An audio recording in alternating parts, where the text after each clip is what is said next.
শীতের আমেজে ভাত বা রুটির সাথে পেঁয়াজকলির মুখরোচক এই রেসিপিটা সত্যিই দারুণ লাগে। আপনারাও বাড়িতে একবার ট্রাই করে দেখতে পারেন, আশা করছি ভালো লাগবে। নমস্কার ভিউয়ার্স, আমি সুনিতা, আপনারা দেখছেন সুনিতার রান্নাঘর। তাহলে শুরু করি আজকের রেসিপি, চিংড়ি দিয়ে পেঁয়াজকলি। পেঁয়াজকলি রেসিপির জন্য নিয়েছি 400 গ্রাম চিংড়ি আর 400 গ্রাম পেঁয়াজকলি।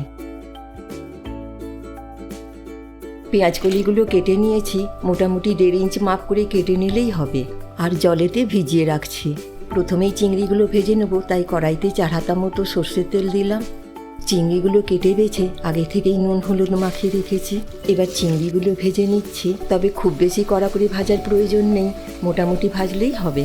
চিংড়ি ভাজার সময় জল বেরোবেই, তাতে অসুবিধার কিছু নেই। গ্যাসের ফ্লেমটা মিডিয়াম টু হাই রাখবেন।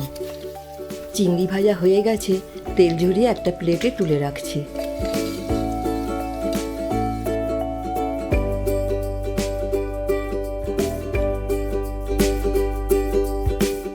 যেটুকু তেল বেঁচে আছে তাতে ফোড়নের জন্য দিয়ে দিচ্ছি 2টো গোটা শুকনো লঙ্কা আর 1 চামচ গোটা জিরে। ফোড়নটাকে লো ফ্লেমে একটু ভালো করে ভেজে নিতে হবে। এখন দিয়ে দিচ্ছি স্লাইস করে কাটা 3টে মাঝারি মাপের পেঁয়াজ। গ্যাসের ফ্লেমটা মিডিয়াম টু হাই রেখে পেঁয়াজগুলো ততক্ষণ ভাজবো যতক্ষণ না নরম হয়ে আসে। এবার দিচ্ছি 1 চামচ আদা বাটা আর গ্রেট করা রসুন 1 চামচ।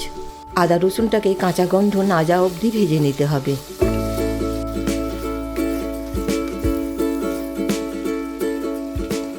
দিয়ে দেবো 2টো মাঝারি মাপের আলু। আলুগুলোর চওড়া দিক থেকে এইভাবে লম্বা করে কেটে নিতে হবে।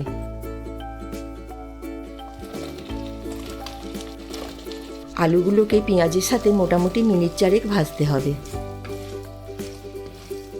এবার দিয়ে দিচ্ছি কিছুটা ফুলকপি। ফুলকপিগুলোকে এইরকম মাঝারি মাপের টুকরো করে নিতে হবে।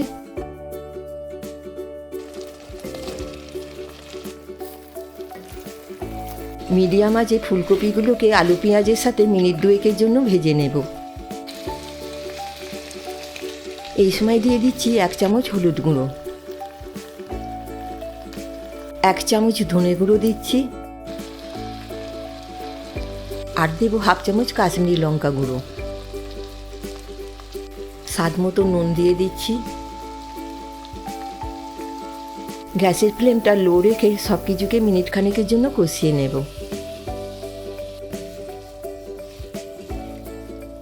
এই স্টেজে দিয়ে দেবো 1 কাপ মতো মটরশুঁটি।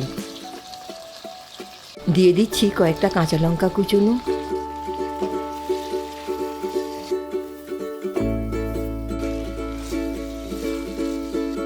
এবার জল থেকে পেঁয়াজকলিগুলোকে তুলে সরাসরি দিয়ে দেব। এবার পেঁয়াজকলিগুলোকে 2-3 মিনিটের জন্য ভালো করে ভেজে নেব। আর গ্যাসের ফ্লেমটা কিন্তু হাইতে রাখব। এরপর দিয়ে দেবো সামান্য জল।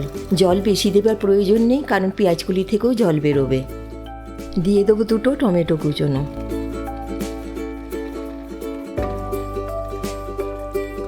এখন 6 থেকে 7 মিনিটের জন্য ঢাকা দিয়ে দিলাম।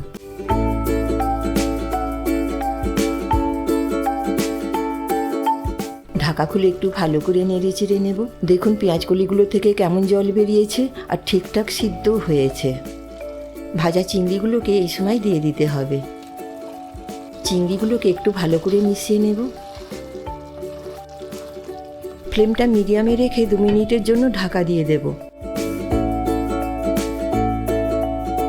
2 মিনিট পর ঢাকা খুলে নেব। দেখুন সব কিছু ভালোভাবেই কুক হয়ে গেছে। এখন দিয়ে দেবো বেশ কিছুটা ধনেপাতা কুচোনো।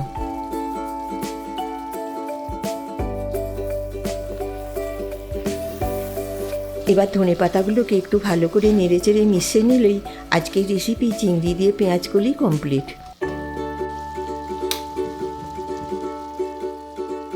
আজকের রেসিপি চিংড়ি দিয়ে পেঁয়াজকলি কেমন লাগলো অবশ্যই কমেন্ট করে জানাবেন। ভিডিওটা ভালো লাগলে একটা লাইক করে শেয়ার করে দেবেন।